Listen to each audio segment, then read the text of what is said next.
Welcome to this video presentation here at Wimbledon Carriage Company, and here we have the Volvo XC90 on a 21 plate. As you can see, I'm going to start off firstly by showing you around the outside of the car, and then we'll hop in and run through some of the controls on the inside of it from there.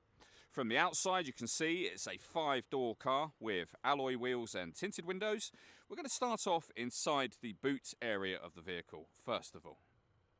As we approach the back of the car, you can see we have reversing sensors. This car's also got a reversing camera, which I'll show you when we run through the controls. Currently 7 seats in place. As you can see, you can of course fold all of them down should you wish to increase this space even further. And you can see that the previous owner has gone to the trouble of protecting the boot area with this liner as well. Okay, so we're just going to work our way back around to the front of the car, and then we'll hop in and, as mentioned, run through some controls on the inside of it from there. Now that we've done a full circle though, the first thing you'll see is the alloy wheels are all in pristine condition the whole way round, as is the bodywork for the car as well.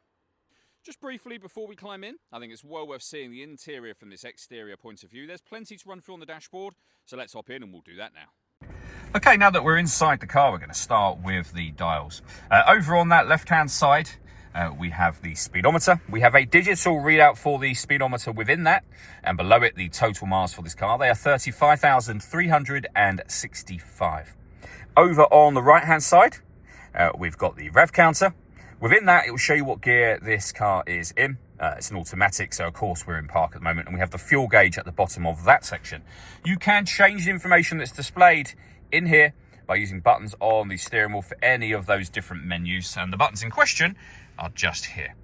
We've got our voice activation for our phone. We have cruise control on the left-hand side, and then the main screen for the vehicle in the center here. One physical button, which will take you back to this main menu. Otherwise, everything else is done by touchscreen.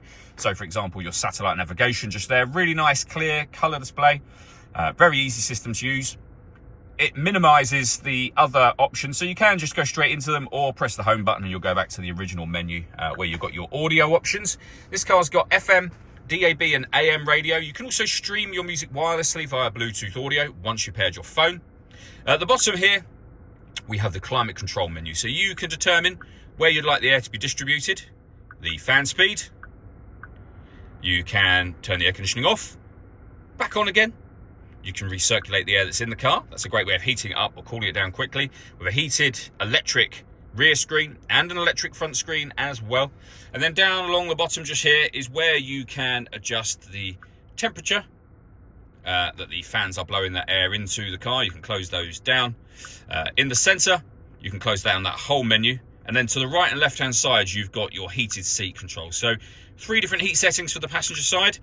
Same for the driver's side, with the addition of also having a heated steering wheel with 3 different heat settings as well. If I pop the car into reverse, you'll see we've got a 360 parking camera. You can also access the cameras on the sides of the car individually if you wish to. You can go back to your 360 parking camera from there. Below that, we have the main volume for the stereo. We have some storage, a 12-volt charging socket, cup holders, the gear lever for the fully automatic gearbox. This dial turns the car off, which I've just done, and starts it back up again. You can also change the driving setup of the car from there, and we have an electronic handbrake with an auto hold function.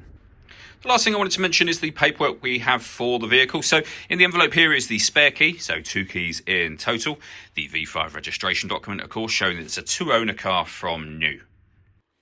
All that leaves me to say is thank you for taking the time to watch this video. If you'd like to come and see the car in person and have a test drive, or you'd like a live bespoke video tour, please feel free to give us a call here at Wimbledon Carriage Company. We'd love to hear from you soon.